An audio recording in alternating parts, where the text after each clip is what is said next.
परछाई से लड़ाई। एक गब्बर शेर था, जंगल का राजा तो था ही, सब जानवर उसे राजा मानते थे। लेकिन वह उन्हें अपनी प्रजा नहीं बल्कि अपना शिकार भर समझता था। जो भी सामने पड़ता उसे मारकर खा जाता। इस बात से सब जानवर परेशान थे। शेर को कैसे समझाए, कौन समझाए, किसी की कुछ समझ में नहीं आ रही थी। एक दिन सब लुक छुप कर एक जगह मिले। मिलजुल कर एक उपाय सोचा। सब एक साथ शेर के पास पहुँचे। दुहाई देते हुए उपाय उसके सामने रखा। महाराज, आप तो हमारे स्वामी हैं। सारा जंगल आपका राज्य है। आप जहाँ चाहे जैसे चाहे घूमें, लेकिन भोजन के लिए स्वामी का भटकना तो सेवकों पर लानत है। स्वामी के लिए भोजन जुटाना तो हम सेवकों का काम है। शेर ने कहा, ठीक है, लेकिन तुम चाहते क्या हो?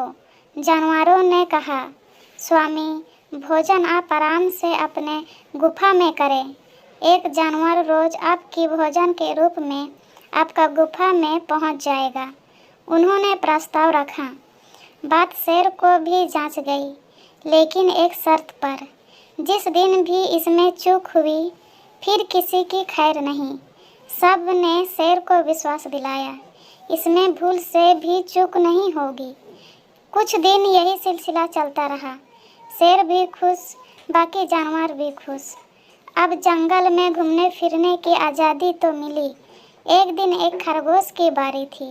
उसने सोचा कि रोज़ एक जानवर की बलि आखिर कब तक चलेगी। ऐसे में तो एक दिन कोई भी नहीं बचेगा। उसका दिमाग तेज़ी से काम कर रहा था। जाते जाते अन्य जानवरों से बोला, बस आज की बलि हमारी आखिरी बलि होगी। कल से किसी को शेर की बलि नहीं चढ़ना पड़ेगा। सब जानवर हैरान थे कि खरगोश क्या कहा गया। सबकी आंख उधर ही लगी थी कि देखे वह ऐसा क्या गुल खिलाने वाला है। सब बातों से बेखबर थे। खरगोश की चाल तो कुछ अलग ही लग रही थी, जैसे वह मौत के मुंह में नहीं, कहीं दावत में जा रहा हो। चला तो शेर की गुफा की तरफ ही, लेकिन धीरे धीरे जब काफ़ी देर हो गई तो शेर को गुस्सा आने लगा। उठकर खबर लेने चलने वाला ही था कि खरगोश आता दिखाई पड़ा। अब तो वह आग बबूला हो उठा, भूख से तिलमिला ही रहा था। इतनी देर से आते खरगोश को देखकर गुड़गुड़ाने लगा। खरगोश ने दूर से ही सफाई देनी शुरू कर दी। महाराज की दुहाई है, स्वामी का गुस्सा सच्चा है, लेकिन हम भी क्या करें? मुझ अकेले से स्वामी का क्या पेट भरेगा?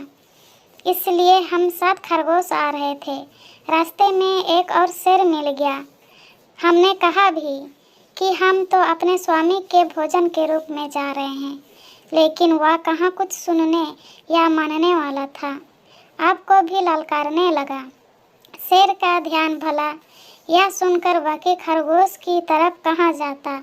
बोला, फौरन चलो मेरे साथ, देखते हैं कौन है वह जिसने मुझे चुनौती देने की हिम्मत की है। आगे आगे खरगोश, पीछे पीछे शेर। जंगल में एक कुआं था। वहां पहुंचकर खरगोश बोला, स्वामी, वह शेर इसी से निकला था। शेर ने कुएं के अंदर झांका। उसमें अपनी ही तरह लाल पीला होता एक शेर देखा। उसे क्या पता था कि पानी में उसकी अपनी ही परछाई थी। परछाई को देखकर शेर जोर से दहाड़ा। कुएं से भी दहाड़ की गूंज सुनाई दी। बस आओ देखा ना ताओ, शेर कुएं के अंदर कूद पड़ा उसे मार डालने को, और पानी में डूबकर वहीं खत्म हो गया। किसी ने ठीक ही कहा है, बस जरा से अक्ल से काम लेने की ज़रूरत है। आशा करती हूँ कि यह कहानी पसंद आई होगी। कहानी पसंद आई हो तो वीडियो को लाइक करें। इस चैनल पर नए हैं तो चैनल को सब्सक्राइब करें। कमेंट में इस कहानी का राय ज़रूर दें। वीडियो देखने के लिए धन्यवाद।